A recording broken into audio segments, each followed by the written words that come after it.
तो इंजीनियर्स देखिए मोर गोटे आईबेल मैग और एमएमए वेल्डिंग में पड़े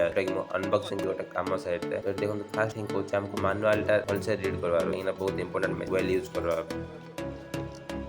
मानुआल को ओवर टाइम होचे अनबॉक्सिंग काढी दो फिर क्लाम काढी दोचे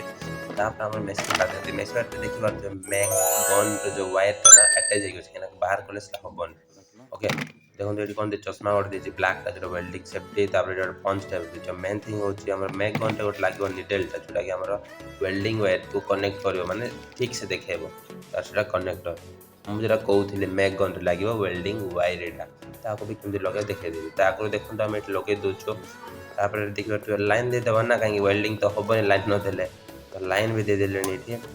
देखो मैग वायर जो वेल्डिंग वायर जोटा कहते हैं देखो अनबॉक्सिंग करके देखो लगे ता जगार